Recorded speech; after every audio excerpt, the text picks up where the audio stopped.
बोलिए आपने जब तो अभी दृष्टि में पढ़ा रहे थे तो आपने एक बात कही थी कि स्टेशन पर बैठे हैं गाड़ी से यात्री उतर रहे हैं तो मैं तो जो है सबको समान दृष्टि से देख रहे हूँ, लेकिन अचानक कोई विशेष यात्री उतरा तो उसको विशेष दृष्टि से देखने लगे।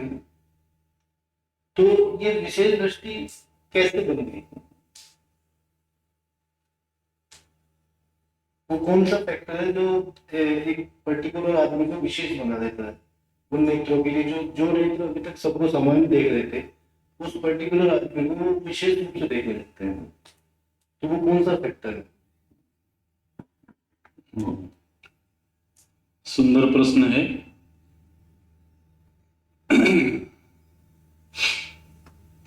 जब हम इस दुनिया में पैदा हुए तो पैदा होने के प्रथम क्षण में दृष्टि सामान्य ही थी।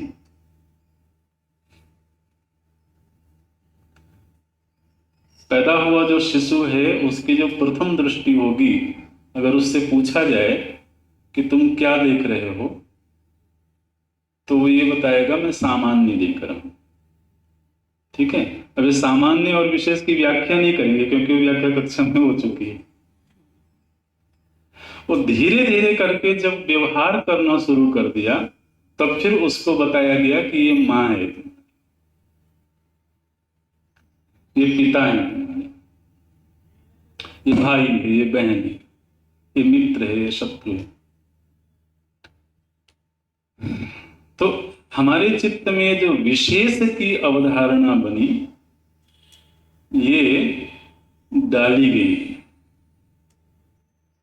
बाहर से आरोपित है, ये नैसर्गिक नहीं है।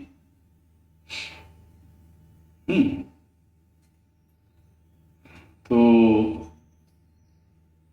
कभी कभी उस स्थिति में कल्पना से ही सही जाने की चेष्टा करनी चाहिए, क्योंकि हम भी तो उसी स्थिति से गुजरे होंगे।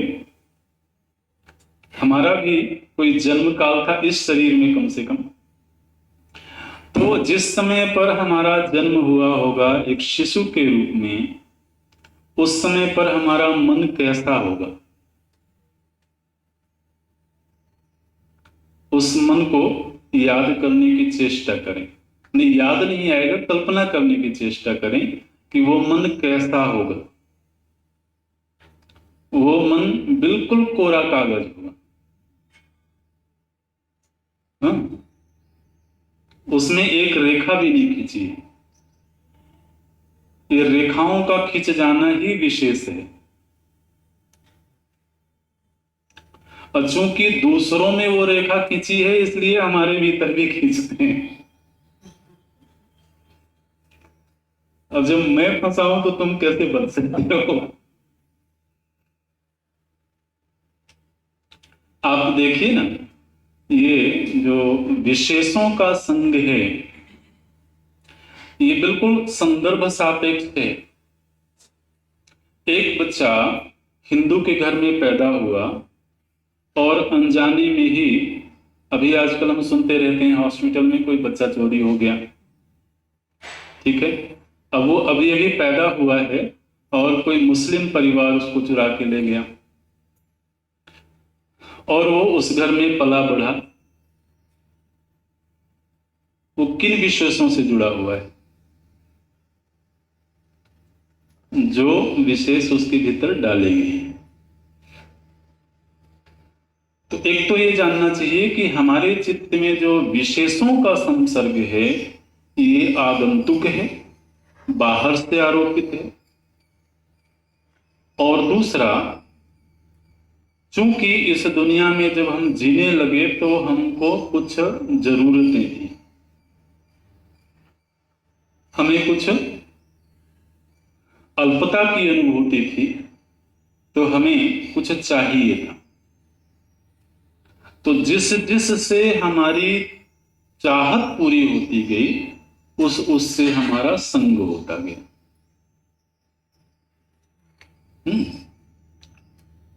ऐसे ही अब वही संग कभी शत्रुता के रूप में होगा, कभी मित्रता के रूप में होगा। लेकिन शत्रुता या मित्रता दोनों का ही संग कब हुआ? जब हमको जरूरतें महसूस हुई। जिसको किसी की जरूरत ही ना महसूस हो, वो किससे संग करे?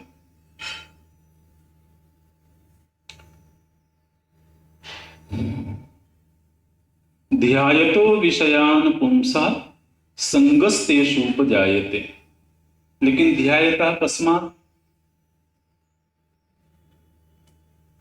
प्रभु जी ने कहा कि जब व्यक्ति ने विषय का ध्यान किया तो उससे संग हो गया। लेकिन ध्यान क्यों किया? क्योंकि उसको लगा कि इसकी जरूरत है।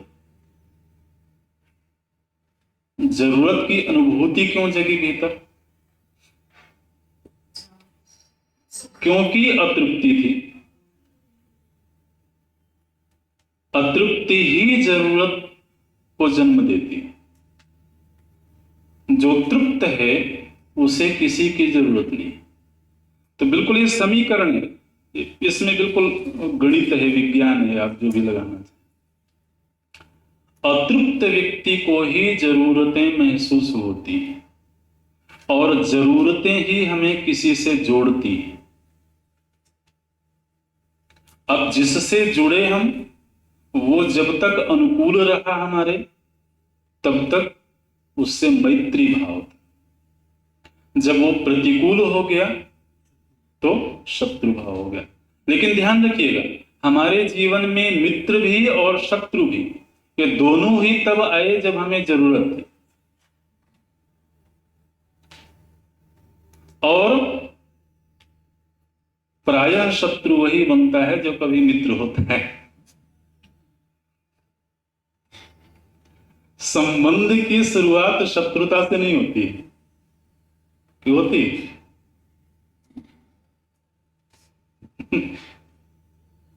प्रायः संबंध की शुरुआत मित्रता से ही होती।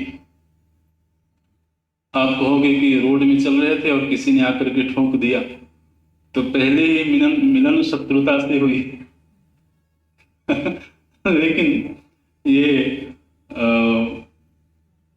रेयर होता है, कभी कभार होता है।